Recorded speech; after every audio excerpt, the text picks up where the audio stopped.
This video has been made possible by Olafly, unlimited worldwide data digitally, without plastic SIM cards, or those excessive international roaming charges. But more about all of that in a moment. Visualeconomik community. From the Kyoto Protocol in 1997 to the Glasgow Summit in 2021, via the Copenhagen and Paris agreements, for nearly 30 years, it seems that almost everyone has agreed on one thing: that we must reduce our consumption of fossil fuels so as to not overheat the planet. And the problem is that, despite all the problems along the way, such as some unrealistic targets or countries simply skipping agreed policies, a lot of progress has been made. It is now common to see how wealthy countries manage to grow economically while significantly reducing their CO2 emissions. For instance, the GDP of Netherlands has grown by more than 50% since the 1990s, while its emissions have plummeted by almost another 50%. And let's be honest, if this has been possible, it has been largely thanks to technological progress. Without solar panels, windmills, and much more efficient engines, it would have been very difficult to reduce our emissions without making great sacrifices. But here we are on the right track. Nevertheless, we are not here today to talk about the revolution in solar panels or electric cars. No, today we've come to talk about a revolution that could change the entire climate landscape as we know it. A solution that would allow us once and for all to allow our economic growth to skyrocket without damaging the atmosphere. What's more, I'm talking about a solution that could give us control over our planet's climate. Do you want to know what we're talking about? Well, today on Visualeconomik, we're going to tell you all about it. But since we're going to talk about advances for reducing the environmental impact in order to maintain our daily activities without inconvenience, we want to take the opportunity to tell you about Olafly's international eSIM. Olafly's eSIM is a technological and ecological hack so you can stay connected to the internet from your cell phone anywhere in the world while maintaining your productivity, even with unlimited data, making the most of every natural wonder you discover, saying goodbye to the old plastic SIM cards, and being more responsible in regards to the ground you tread during each of your trips. You already know that plastic is one of the hardest elements to break down, so it's time to make the switch. In the past, to connect when traveling abroad, we were limited by roaming, Wi-Fi points, or had to stand in long lines to get a local SIM card to provide us with data. However, this came with limitations in the amount of data, paperwork, bureaucratic queues, language barriers, and on top of that, the usual issue of the card's plastic itself that, once used, was discarded in a short time. You can imagine the excess plastic and pollution that was generated with thousands of plastic SIM cards discarded by travelers after use. Well, the eSIM is the replacement of the SIM card, offering its benefits but without its disadvantages. The installation of the Olafly eSIM is through a QR code that takes no more than 1 minute. You'll be able to enjoy coverage in more than 180 destinations, and more than half of them with unlimited data, no roaming, no plastic, and 24-hour support if needed in your own language. To learn more about Olafly's variety of plans and coverage, visit the link in the description and enter the world of more environmentally responsible connectivity. And with your connectivity resolved, let's get on with the video.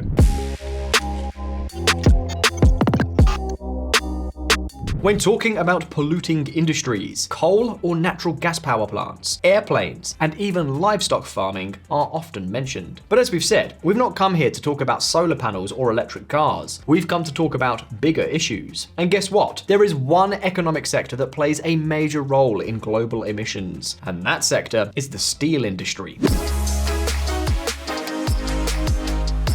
Today, the iron and steel industries account for 11% of global CO2 emissions. It's a figure that, to put it in perspective, exceeds everything emitted by the United Kingdom and the European Union combined. In other words, this sector alone pollutes almost as much as an entire continent. And that's what explains news items like this.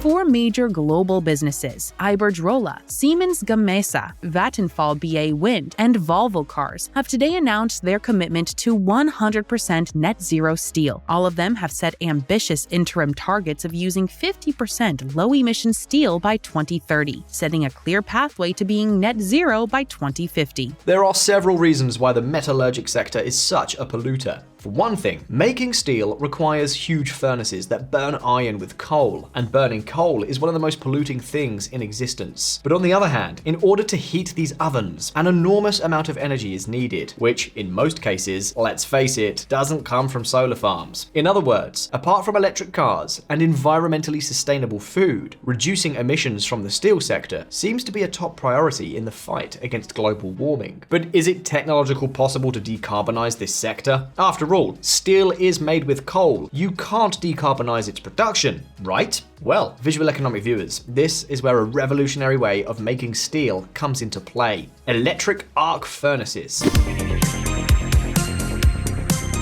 This technology makes it possible to manufacture steel without using coal. That's right, instead of putting iron and coal together, what they do is recycle scrap steel and put it together with reduced iron to create more steel. Reduced iron is obtained by combining iron ores with natural gas. And fortunately, and here comes the most important part, it is also possible to manufacture it with hydrogen, which is a perfectly renewable and clean gas. In other words, we would be talking about manufacturing steel with green hydrogen instead of coal, which would almost completely reduce emissions in this sector. However, while it is clear that the technology exists, the question is, could it be profitable? Well, pay close attention to the following graph. Here you can see different combinations of CO2 and green hydrogen prices. The more expensive it is to emit CO2 and the cheaper the hydrogen, the more profitable this technology will be. Well, for CO2 prices of between 80 and 90 euros, which is its current price in European Union auctions, green hydrogen is more profitable than its alternatives, provided that the ton costs less than 2,000 euros. The problem? Well, to reach 2,000 euros per ton, electricity prices of around 30 euros per megawatt are needed, and currently the price of electricity is much higher than that. In any case, as with other renewable technologies, its price is in freefall, and by 2030 it is estimated that the price of green hydrogen, and therefore of green steel production, could be profitable. Even so, there is a downside to all this. In order to be operational in 2030, furnaces must be built years in advance and at high risk, which is unappealing for companies. But the increase in demand for steel worldwide means that the market needs steel now and not in 7 years' time. Conclusion: only 40% of the new kilns planned to be built worldwide use this type of green technology.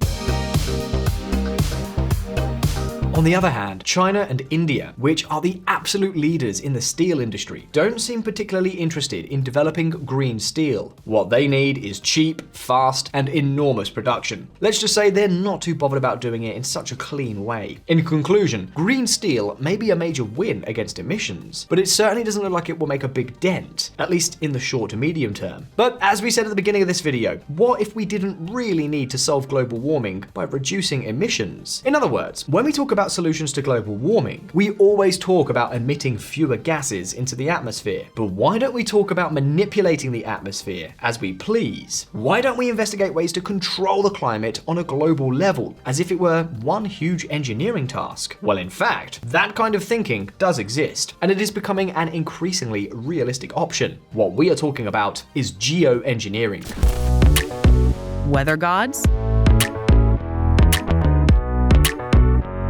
In 1991, Mount Pinatubo, a volcano located in the Philippines, erupted dramatically, one of the most powerful explosions of the century. Along with all the ash, smoke, and rocks it spewed, this volcano also released 20 million tons of sulfur dioxide into the atmosphere. This substance may be familiar to you from acid rain. Indeed, it is generally a very harmful product. However, the eruption was so violent that this sulfur dioxide flew high above the clouds, and in doing so, something amazing happened. In the years following the eruption of Mount Pinatubo, the Earth cooled by 0.5 degree Celsius. That's right, a simple volcanic eruption reversed several decades of global warming almost overnight. The point is that when this compound reaches so high in the atmosphere, it reacts with the gases around it and forms a mist that reflects the sunlight. The eruption acted as a kind of shield that reduced the sun's ability to heat the Earth. This fired a starting gun for an idea that was as reckless as it was revolutionary. What if if we humans were the ones emitting all of that sulfur dioxide instead of a volcano? Couldn't we cool the planet ourselves? So, no sooner said than done. The following year, a proposal for geoengineering, that is, using physics and chemistry to consciously alter the Earth's climate, was taken to the National Academy of Sciences, but was quickly dismissed. The reasons? Well, you could probably guess. On the one hand, the climate is a very complex system, and playing God could go very, very wrong. On the other hand, there was no serious and precise proposal on how to carry out this task. And so, Visualeconomik community, over these 30 years, the idea has continued to fascinate scientists around the world, and it is possible that today we are much closer to seeing such a project than we thought. You don't believe me? Well, take a look. White House cautiously opens door to study blocking sun's rays to curb global warming. According to some scientists, it is true that geoengineering can be complicated, but it is also true that we are already changing the planet's climate, if only in terms of CO2. What's more, this strategy could have several very interesting advantages.